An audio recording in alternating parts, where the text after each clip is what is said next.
Hello, I'm Dr. Scott Watier. And I'm Tommy Welling, and you're listening to the Fasting for Life podcast. This podcast is about using fasting as a tool to regain your health, achieve ultimate wellness, and live the life you truly deserve. Each episode is a short conversation on a single topic with immediate actionable steps. We cover everything from fat loss and health and wellness to the science of lifestyle design. We started Fasting for Life because of how fasting has transformed our lives, and we hope to share the tools that we have learned along the way.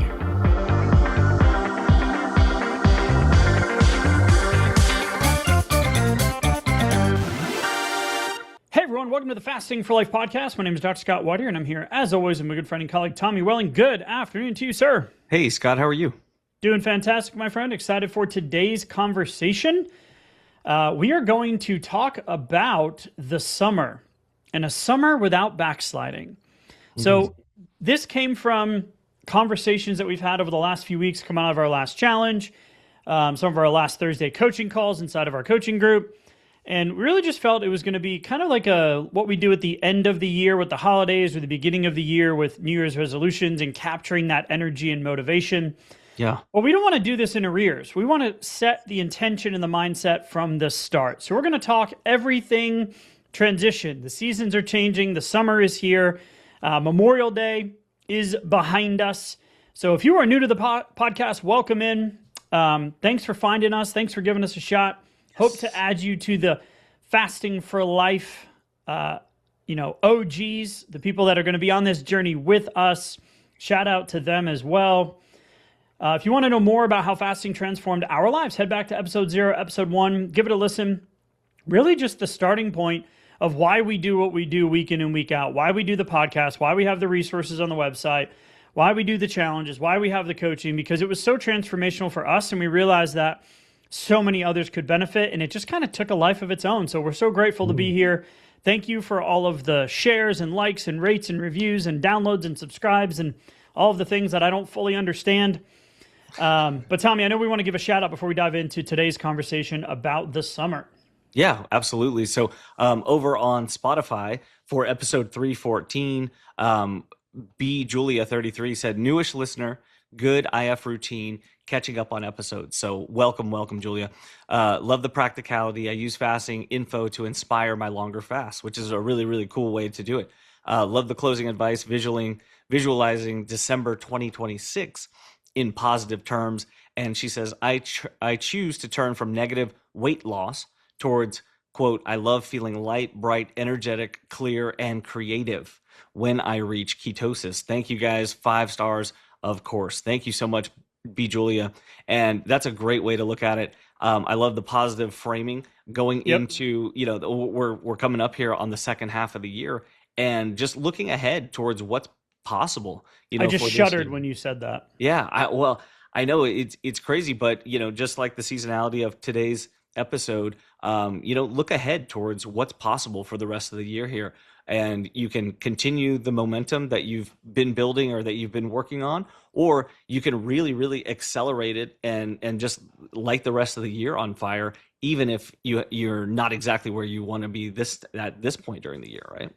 Yeah, and we want to come very actionable episode today. So we're going to talk and kind of put some action steps and things into like 5 things: fasting windows, food choices, hydration, movement, and mindset in your environment. Because the reality is Memorial Day is behind us. School is now out. The calendar just got loud. Mm-hmm.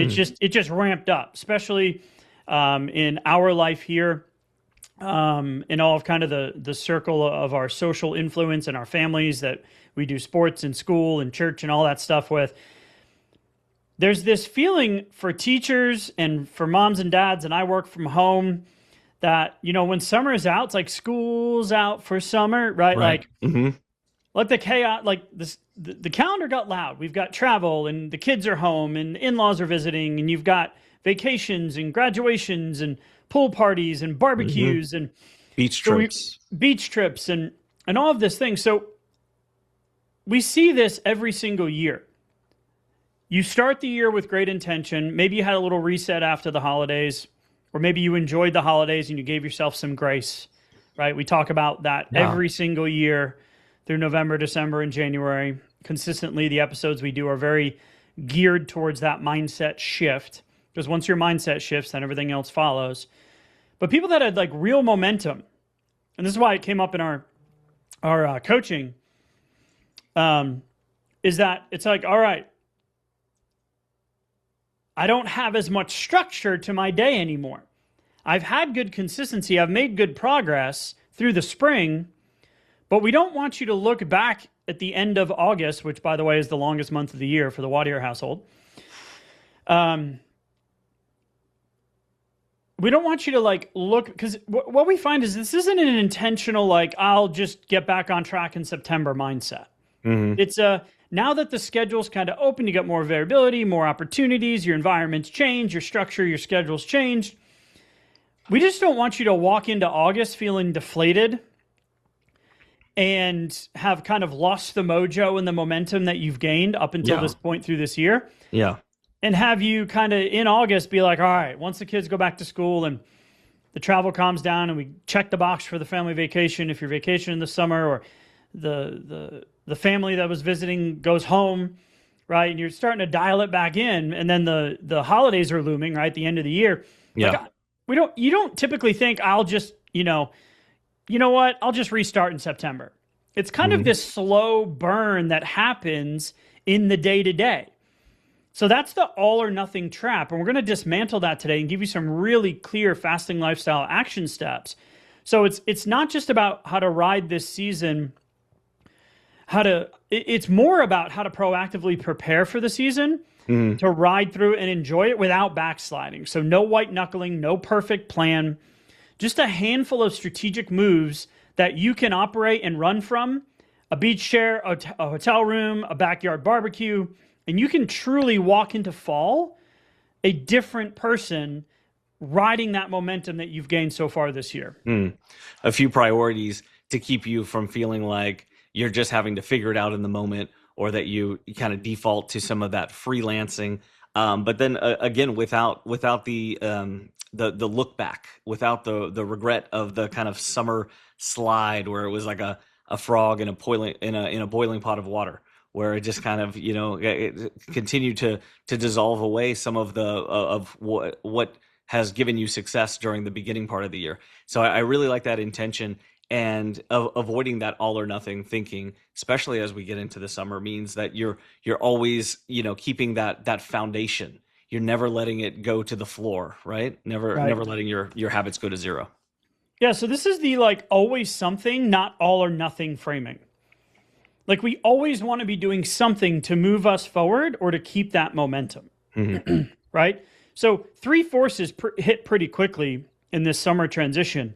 It's the schedule. So your morning routine's different. Your fasting windows might look different. Your sleep might be different. I don't know about you, but it's light out late. So my kids want to go in the pool and do stuff after dinner, where before it's like they're winding down ready for bed. So we don't have to get up for school the next morning. So bedtimes can slip, which then pushes your opportunity for snack sit-ins later. And dinner times change. And then you've got more social stuff, the vacations and the travel and the barbecues and the cookouts. I know growing up in New England, it was like Memorial Day to Labor Day. Like that was our summer. It wasn't guaranteed to be nice weather before and or after. That's when we opened my parents' old above ground pool Memorial Day weekend, and we closed it Labor Day. Like that, those were the goalposts, right? Yep. And we don't want you to fall into that looking back or feeling like like you failed throughout the summer or lost that progress. So This came up on a coaching call, Tommy, where you said it and I was thinking it. But we want to talk about this concept of keepy uppy with your fasting habits and your fasting lifestyle. So let's break it down. Okay, so in the popular game Keepy Uppy, which we've probably been playing around our house since my daughter was maybe around 1, in the 1 to 2 range. We just had a couple of birthdays, so balloons were like I just find everywhere. Random balloons in random places in the house. I'm like, oh, look at that, there's still a balloon, and then a subsequent game of Keepy Uppy ensues. 100%. So maybe for the last 7 years or so, we've been playing some Keepy Uppy. So getting a balloon, right? It's a very easy game. It just takes a little bit of focus, and then you can see how long you can keep a balloon up in the air. So if you think about your fasting habits, your fasting lifestyle, it's not about having the perfect plan executed perfectly all the time. What it's about is that you know what levers have been helping you, maintain some structure, a sense of feeling well, making one fast a little bit easier, rather than food choices that make things a little bit harder during your next fast. So all of these things kind of link together. And when we keep our eye on the prize with a little bit of focus, then we think about, okay, I never want to let that balloon touch the ground. So I also never want to let my fasting habits and my fasting lifestyle go to zero. I never want to be thinking, yeah, I'm not really fasting, today or this week or throughout the summer because I have so many things going on, or whatever the specific situation is. No, we want to keep that balloon from hitting the ground. So even if you're used to 30-hour fasts or 23-hour OMAD fasts, or you're used to, consistently pulling off 18 or 20-hour fast, well, what does the floor look like? What could you do that's not zero? So instead of that all or nothing, hey, this is a busy week, or I have a lot of plans this week, or it's Memorial Day weekend, it's Labor Day weekend, going on vacation, vacation. Woo. That's a big one, where it can feel like I'm going to push pause on my fasting lifestyle. What would be a lot better would be take the things that have given you some success, that help you out, that are part of your fasting lifestyle, and just do them to a lower degree, okay? But remember, in keepy uppy, it doesn't matter how close to the ground that the balloon gets, it's that it doesn't touch the ground. So it doesn't actually go to zero. So what if you set your fasting timer for a 12-hour fast? What about a 14-hour fast, 15-hour fast? Could you pull that off while you're on vacation? So do you really have to think about it, that I'm not fasting just because I'm on a cruise, or I'm in Mexico, or something else like that? Or can I insert something that keeps my habits from going to zero? If you're truly living a fasting lifestyle, I use this analogy, and I don't know if it's completely accurate, but this just keeps coming to mind, is like, if you're a vegetarian and I'm a carnivore and we go on vacation, I'm not just going to automatically start eating salads. Mm-hmm. Right? Like, it's part of my lifestyle and my choices and my core values of how I make my food choices. Right? So it's like, oh, it's summer, so I'm just going to throw everything out the window. Now, here's the reality of the game keepy uppy. Summer fasting is truly keepy uppy. The game doesn't take much effort to play that game. Right? It just takes a little attention. Yeah, focus.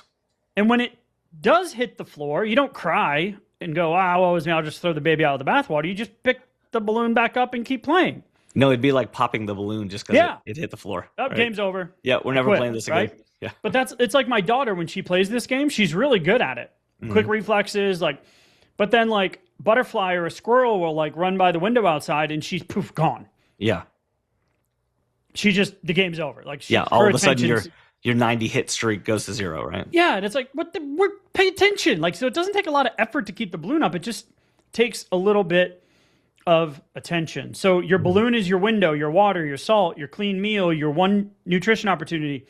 And the goal isn't to play perfectly, it's just to keep that thing up in the air. So I love the fact that we talked about the shortened summer window still counts. Mm-hmm. Right? Exactly. That 14, 15-hour fast, it still counts. But I also that applies to travel, baseball, beach day, vacation, whatever it is. But I love this concept that we were talking through, Tommy, is anchor the close, not the open, right? Or don't try to manage both at the same time. So if you're trying to defend both goal lines on a football field or soccer field, you're not going to have success. True. Right? So maybe for that season or this period, it's pick a hard cutoff at 7 p.m., but let your open float a little bit. I like that. Because it's easier to defend one boundary than two when the environment and the schedule keeps changing and you're just going, I just want to stick to my plan, right? Yeah. Too many degrees of separation, too many variables that once one gets away from you and you feel like you needed to control multiple, then all of a sudden it feels like, well, the other one's kind of outside of my control too, or it's easy to kind of throw your hands up and go, oh, well, the balloon hit the floor. I guess we're not playing anymore. But if you really set your sights on that one, anchoring to one, which I think the close is definitely the more important one, because whenever that window is closing, whether it's a a 1 hour window or it's a 6 hour nutrition opportunity window. Either way, whenever it closes, your insulin sensitivity is lower because it's later on in the day. So for you to defend the close rather than the open is a really good focal point. Also, when it opens, if you go, hey, you know what? Every plate, protein first. Okay. Prioritize protein first, every single plate. Then what that means is that whenever you open, even if it's a floating open, it's a little bit earlier than normal, you weren't really sure exactly what time you were going to open that nutrition opportunity window.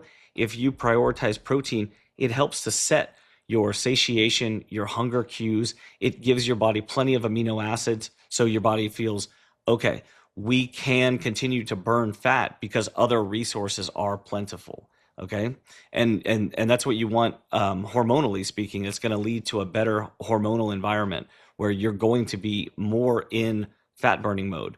And the other thing about it is that it it helps set the tone for your blood sugar and your insulin response. And so what that means is that whatever you consume during that nutrition opportunity window, it's going to have a better effect on your body rather than if you hadn't led with protein, which means it's actually going to be easier to defend the close Yep. because you prioritize protein whenever Yep. you opened, even if it was a longer nutrition window. So it's less about the perfect window. It's less about being worried about what you're going to eat during that window. If you open it the right way, it's going to be so much easier to close it, and then your next fast is going to be so much easier too. Yeah, 100%. So just defend one Hmm. during those weeks of transition. Um, Two other big categories that come up are traveling, like travel days. So for me with fasting, like travel days extend my fast, they don't end it. Hmm. Long drives, flights. For me, they've become a naturally lower effort fasting window. So I just stick to my water and electrolytes, and I use the inconvenience of the travel to my fasting advantage rather than just opening up the cooler or the bag. We always travel with a cold bag and a snack bag when we're on our long drives Hmm. for our yearly summer Florida vacation. And that bag is constantly opened. Right. But I'm just chilling in the driver's seat, just sipping on my coffee, right? Hmm. Sipping on my water. Like, turn that 5 hour drive into a simple fast rather than an excuse to graze a gas station aisle. True. Yeah. Now, it just takes some time, right? And the other big category, so the travel days or travel, and then the event day. So you've got a barbecue, you've got a 4th of July party, whatever it is, right? Like, let the event be your meal. Hmm. So if the barbecue's at 4, shift your window so the event is your meal. Don't fight the event, pre-plan around it, right? So if you're going to go to the bar, prioritize protein and then put a little bit of intentionality into the experience of the event. Pick the things you want to eat, enjoy them, give Hmm. yourself some grace, have fun, live life. But a little bit of prioritizing protein and just cleaning the window up before this event Hmm. during the summer can make a huge difference in how you feel the next day, to your point earlier, Tommy. You know what's nice too? If you go into an event and you didn't know what was going to be on the menu, so if you have a menu ahead of time or you walk into something, scan through for a few seconds, give yourself a chance to make a decision before you're just bombarded with food choices or somebody's handing you a plate or because in the moment it's a little tougher to make a good logical rational decision. Okay, so a little bit of pre-planning goes a long way, even if it's just a few seconds. But then also if you're walking to somewhere, like take a lap around, say hi to people, but you can also see what other people are munching on at that point. And maybe if it's a buffet setup or a spread, then you can take a look and you can go, okay, there's where my protein's going to come from. Ooh, that looks good. Maybe there's one or two like indulgent items, something that you wouldn't normally have. It looks really good. You want to try it. Then do it on purpose rather than just kind of like, no, I don't really want to do that. And I'm trying to, be really good here. And then you try to maintain like this perfect, I'm going to be good, rather than just going like, yeah, I want to enjoy one or two things. So let me just pick my favorite and actually have those and then enjoy it. I'll feel good about it. It's not going to be the end of the world. Sure, Right. maybe the scale's up point 0.3 tomorrow because of a little extra water retention or whatever. Who cares, right? But even just giving yourself permission in the Yep. moment ahead of time to actually enjoy it, rather than living in that like, oh, should I, shouldn't I, and then maybe regretting it later, that kind of stuff, or overdoing it because you weren't upfront about it, right? You ended up just driving by, doing drive-bys, at the buffet. That's where things can get slippery. Yeah, and so just keep picturing the game keepy uppy, right? There's no scoreboard or perfect hit or technique grade. You just tap it and somebody else taps it and it drifts and you reach a little, you laugh, you bump it back up. Sometimes it's dropped, you just bump it back up, pick it up and start over again, right? So instead of asking to all of these things, and I want to go through like rat-a-tat-tat some of the scenarios with included action steps in those 5 categories that I mentioned earlier. But instead of asking like, did I do everything perfectly today? Like, we want you to ask, did I keep the balloon up? Maybe it's that shorter fasting window or choosing that protein we're talking through, or that 10-minute walk that you just mentioned, Tommy. Like, but you always have defending one of those anchors, the start or the end of your day, as your next opportunity to make that positive 1% better choice. And those tiny little taps are how you enjoy and get through the summer, taking the pressure off of this transformative process of losing the weight and keeping it off for good, right? So let's talk through some of the real actionable stuff here. We've already hit a few on these, but I want to make this really kind of concrete so you guys can take 2 or 3 or 3 or 4 of these and really apply them in real time. That's what the Fasting for Life lifestyle is all about. It's this adaptation process about taking something you hear and putting it immediately into action, right? So we talked about, baseline, maybe it's a shorter summer fasting window. We talked about anchor the close and or the open, not both. We talked about travel days, extend, not abandon. We talked about the event day pivot, right, with the barbecue or the outdoor, whatever it is, or the pool time. But I don't want to miss this one. Do one longer fast per week. 22, 24, 26, 30, one overnight fast, one full day fast, because this is really where you're going to keep your insulin and metabolic switch sharp. And it's also going to still fuel your fasting identity. And here's the catch. Pick the easiest day, not the perfect day. Whichever day that week that fits in where you're like, yeah, I can definitely, that's the day.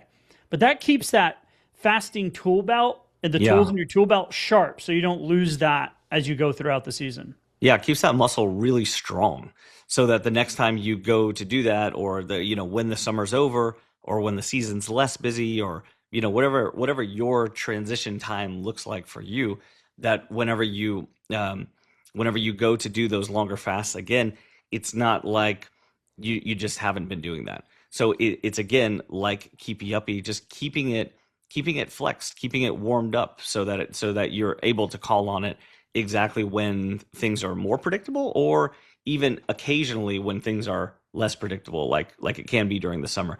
The summer is kind of a double-edged sword too, because sometimes it feels like there's a lot less structure, but then sometimes it might feel so busy that a lot of decisions are kind of made for you.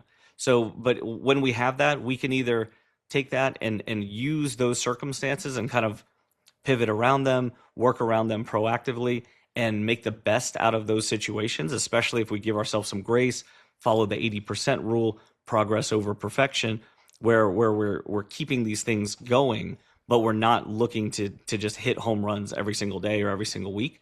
Or these situations we can feel like we're getting used by these situations, or like we're just kind of getting dragged along for the ride sometimes. Yep. All right, so that's fasting windows and fasting kind of applications. Let's talk about food choices. We already talked about protein first. Every plate, barbecue restaurant, hotel breakfast, sets the day, closes the day, kills the snack accident cycle, right? But I also want to hit this one, the one thing you actually want rule. Ooh, the ice cream shop's open, the homemade custard, the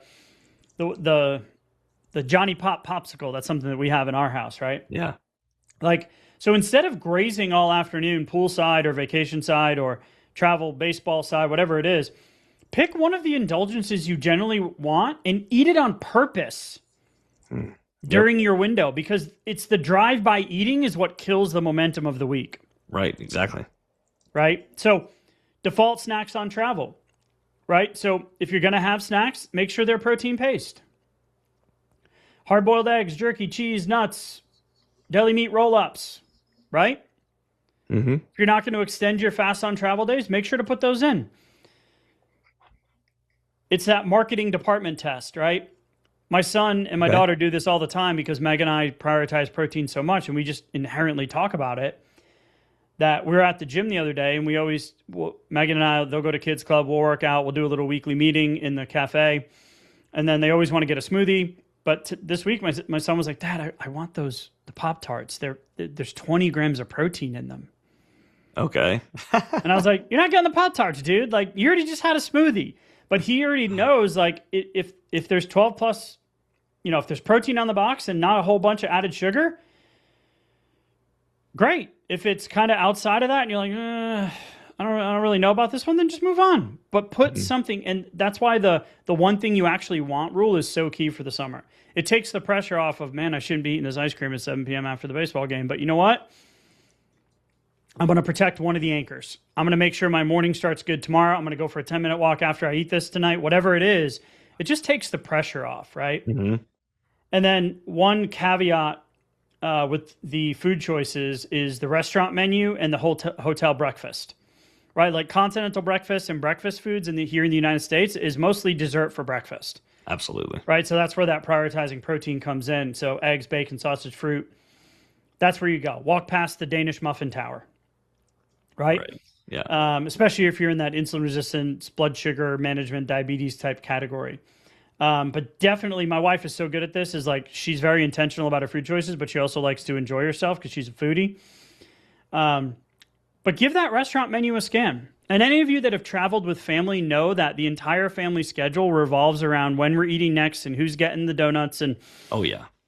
Right, like travel with family, man. It's a lot of food and snacks, and Grandma's making her thing, and Aunt Susie's making her famous guacamole, and enjoy yourself. But just we want to put some of those soft boundaries. We want to play keepy uppy. Keepy uppy. Tommy, let's talk about hydration, and then we'll go into movement and mindset, and then we'll wrap up.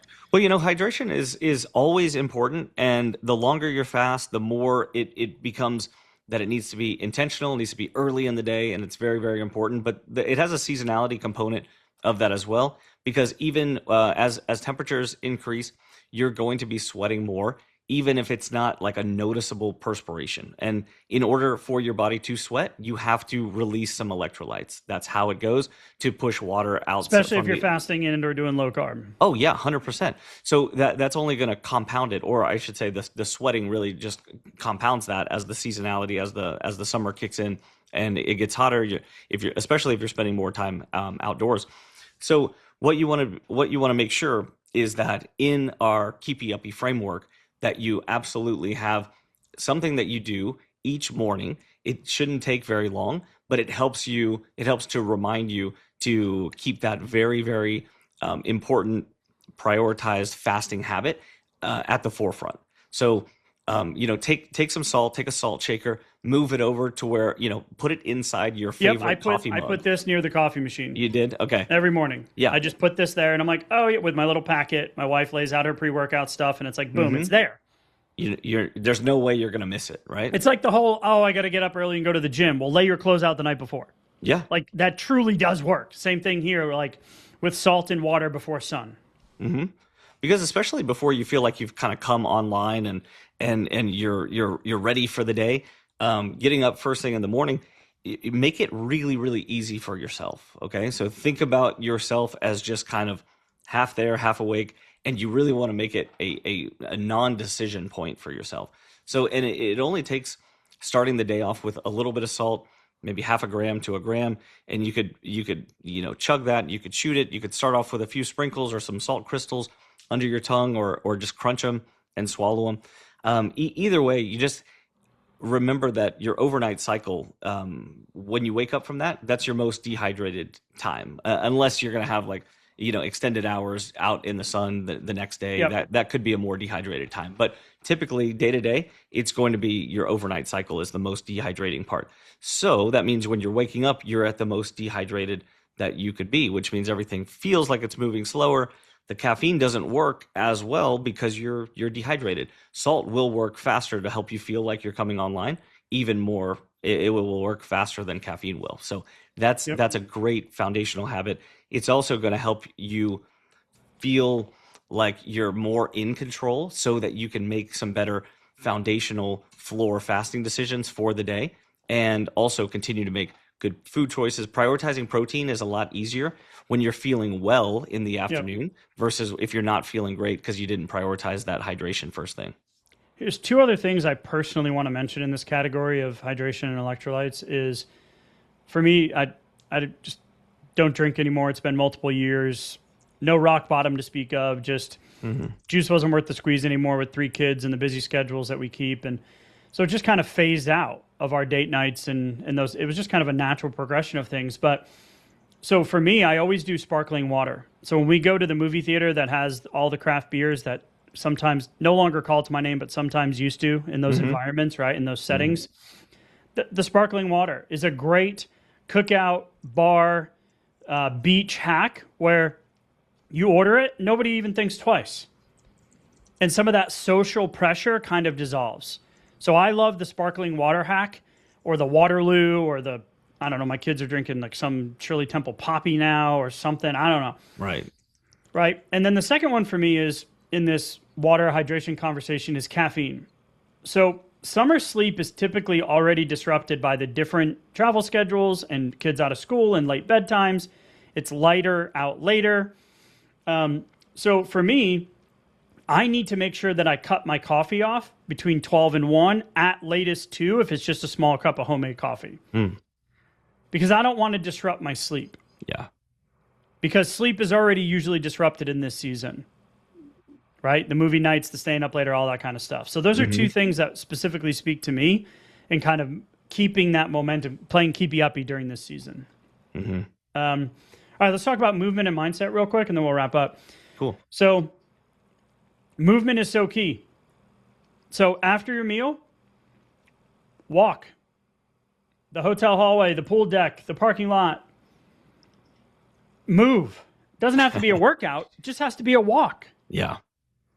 Right? I also love the morning sun plus walk combo. So whenever my wife and I get away for a night or two and grandma and grandpa are in town, like her morning sunrise walk is like on her bucket list of things that she loves the most. It is my least favorite thing to do.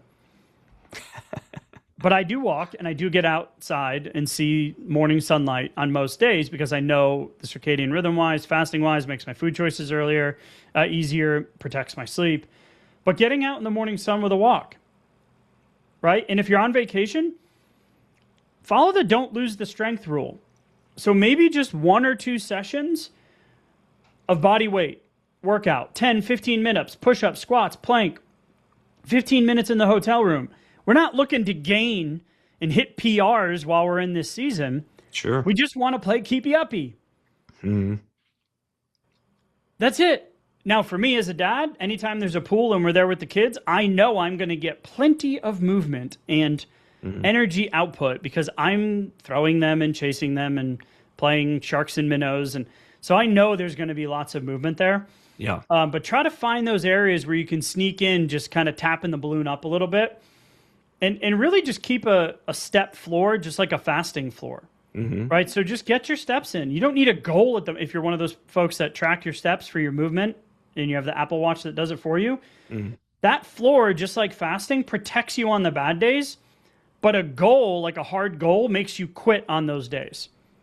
So don't quit. Just set a floor. And hopefully that's coming through in what we're talking through, Tommy. Yeah. Adjust your baseline.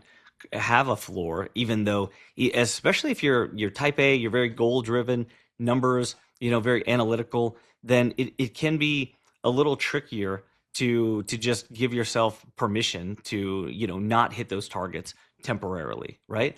Because it can feel like, I don't want to negotiate down with myself. I don't want to give myself lower expectations. I'm a high expectation person.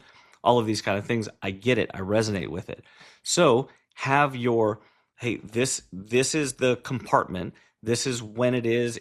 Maybe it's for the whole summer. Maybe it's for this month. Maybe it's during this vacation. Whatever the bucket, the compartment is that you want to, create or kind of quarantine this situation, if you will, then do that. And then pick a realistic new goal that you can put within that compartment to stick to set your sights towards. And you can have another stretch goal within there too, but it's probably going to need to be different from your normal everyday routine if this is during a kind of different season for you. And the seasons don't necessarily always change for everybody, obviously, and sometimes you might have a day or two here or a week or two here, or it could be just across the whole summer where everything goes to, everything changes, kind of all at once. So take these strategies and apply it to your specific situation and timelines, right? Yep. Last thing is mindset and environment. So the kitchen, the cooler, the hotel mini fridge, make the default choice the right choice, because your willpower will fail, right? The next meal is the reset, not Monday, not September. Like the next meal, if lunch went sideways, dinner's a comeback if you're doing a team ad that day. I like that. Right? Pre-script the one-liners. I already ate. I'm good. I'm not drinking tonight. I'll grab some later. Say it once, smile, and move on. This is my favorite two that I want to wrap up the episode with. Is end of day, one thing right drill. Ooh. Before bed, name one thing you did right today. Out loud or written. Boring in execution. Sounds boring. Like, why would I do this? But it's brutally effective for that self-talk loop. So end the day with the one right thing drill. Not all the things I didn't do perfectly, or all the things I want to do tomorrow, but one thing you did right that day really, really, really, really resets that mindset, which leads into the stay in versus get back in. So stay in the game. Don't fall off. If you stayed in, the keepy uppy analogy, just keep tapping the balloon. That's better than the on-off diet mentality of I'll restart again on Monday, or maybe I need to restart again in September, where we started this conversation. Because, man, in August, I kind of had a come to Jesus moment. And now, how did this even happen? Yeah. When you're playing keepy uppy, remember, it doesn't matter how close it gets to the ground, right? Yeah. You could stay an inch or a millimeter off the ground and tap it with your toe. Tapping it, just like that, right? And either way, you're still in the game, and that's the same thing for any of our lifestyle components, especially our fasting lifestyle, where day to day we are always making decisions that are going to affect our long-term goals with respect to our health, our weight, how good we feel, our energy levels, our longevity, all of these things. So just stay in the game and keep going even throughout, a season like the summer. So we've said a lot of words: your fasting window, your food choices, your hydration and electrolytes, your movement, your mindset, your environment. But the reality is, pick 2 or 3 of those. Pick one out of each category. Put a little bit of thought into your of what's going to be happening this summer. Know that it's coming, right? The transitions are coming. Kids are home, etc. All the stuff we've talked about. But summer doesn't have to be all or nothing. If you just keep tapping the balloon with one small habit at a time, you'll look back in September and realize you quietly stayed in the game the whole time rather than being on the bench. Love that. So, action step. Forgot to mention we have a challenge coming up. June 10th.